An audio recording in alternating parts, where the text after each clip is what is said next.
Hi, we are John and Barbara Scharrer. We've been parishioners here for about 55 years.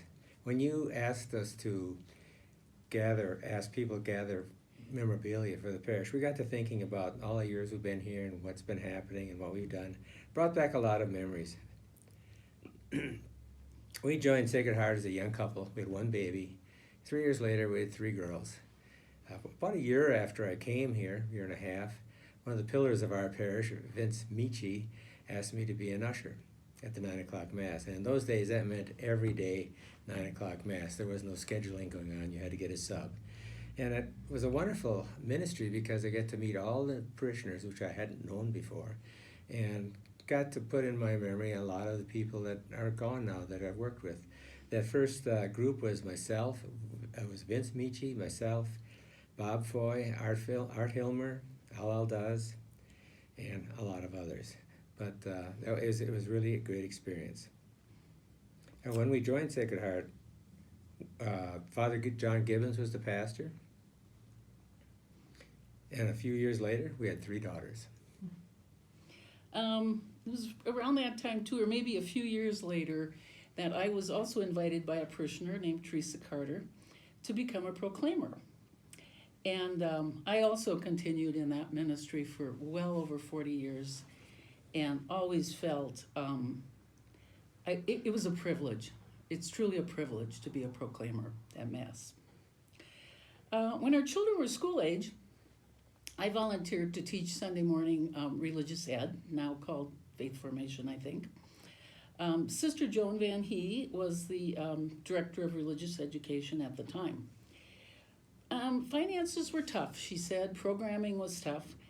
And so I remember it was at my kitchen table that she and I sat down and said, well, maybe the program needs a shot in the arm. And we thought about doing Vacation Bible School. Protestant churches have Vacation Bible School. Why can't our Catholic parish have Vacation Bible School?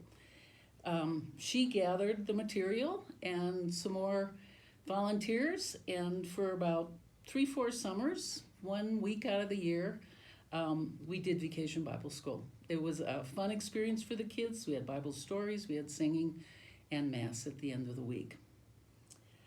Some years at Sacred Heart were a little dark, and the parish did struggle with financing and with programs.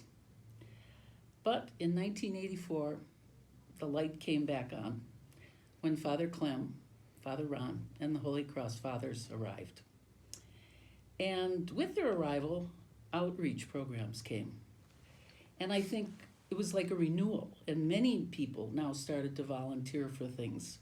John did a stint on parish council for a little bit. I was on a committee called the Hospitality Committee, where Father Clem wanted us to reach out to new parishioners. And another thing we did on our hospitality committee, which was a lot of work, but always ended up being a great time, was having pretty good size farewell dinners for our priests that were leaving us. Some were just coffee and cake in the gym after Mass on a Sunday morning when the priest left. Some were a little more elaborate. The most elaborate one was when Father Clem left. He had been here for 9 years, and he outreached to so many people, not just our parishioners, that he wanted it to be someplace else, not just at the church. So we got the Fine Arts Center, a big room down there. It was a catered affair, and the poor man must have stood in line for hours because he affected so many people throughout, not only our parish, but probably the diocese, the city, and who wanted to wish him well when he left. And so it was a great ministry to be in outreach hospitality.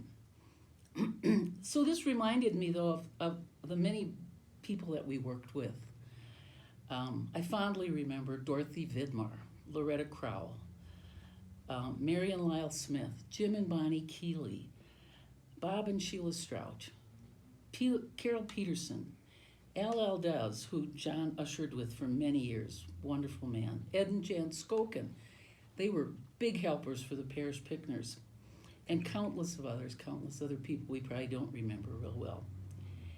After a number of years of organizing the parish picnic with the Skokins, Eileen Summers graciously took over. I was glad to pass it on to her. It was kind of a lot of work.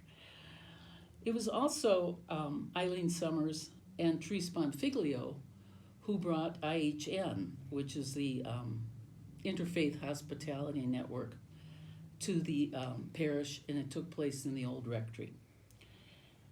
The program was set up that it only catered to families. It was various churches throughout the city, not just our parish. And families would be able to come to the parish. They went to work in the morning, they went to school in the morning, and in the evening, the families would come back to the old rectory. Rooms were set up, bedrooms were set up. Maybe there was just a curtain hanging between the beds where families stayed. And the parishioners who volunteered, we brought a meal. Eileen and Therese organized it. And we ate with the families, brought the meal, ate with the families, and some parishioners even took a stint staying overnight with them. And I'll tell you, that's a real eye-opening working with those people. And I just feel it is so appropriate that this place, which housed these homeless people, I'm a little verklempt, aren't I, is now going to be the St. Andre House. Perfect name for that house. One of the most satisfying ministries, I thought, was when Allie Page and others started the food pantry. It continued on for many years and also under the leadership of Albert Gonzalez. Albert and I would drive that old parish van all over the place. We would go to King Soopers on Monday and pick up meat, and on Tuesday we'd go back for bread. Eventually we started going out to Karen Chair, which was housed all over town, and picked up things as well. The thing that really amazed me is that Albert had just the ability to find resources almost anywhere. I mean, if it was a little church on the near west side of downtown to pick up bread products that I never knew about and even existed, and or a Pizza Hut, which would give us pizzas and stuff. We just really were well supplied, and it was well serviced by him. That little room in the back of the parish and the kitchen were really wonderful. It held everything we needed, and the kitchen was where we did a lot of things. And funeral masses were done from there. The food pantry was done from there. And the gals would slice up vegetables for the Marian house there. It's truly a holy place. That little room and that kitchen, truly a holy place. And you felt that a lot of good flowed from there, I think, Absolutely. too. We really did. We felt a lot of good flowed out of that little tiny room. We mention all these folks because we feel blessed to have shared ministry with these people over the years. And many of these parishioners are no longer with us. And, new people today don't really know who some of these old people were. But their contributions are a huge part of Sacred Heart history. So now we're kind of among the elderly, the old folks. We just attend Mass on Sunday faithfully, and we're not real active anymore. But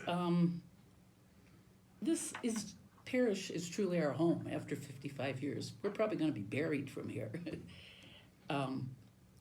All our children were baptized here. They received all their sacraments here. Our oldest daughter was married here. Our youngest daughter was 10 years old. It was shortly after Father Clem arrived. And he announced one Sunday at Mass that he was going to start training for boys and girls to become altar servers. Well, her ears just perked right up. And she said, I want to be an altar server. And so she did become the first little girl to be an altar server at Sacred Heart Church. It's a badge she wears very proudly to this day, by the way. But what a wonderful ministry that opened up to little girls, because Father Clem said, don't let the Pope hear of this, because I don't think there were girls in 1984. But what a wonderful ministry opened up to girls because he did that for them. So We So- now pray for the next generation of parishioners to continue the Sacred Heart legacy. I've noticed that the young people that are coming in now are very active. I think the parish finances seem to be in a better shape than I can ever remember. I think our future looks pretty darn bright.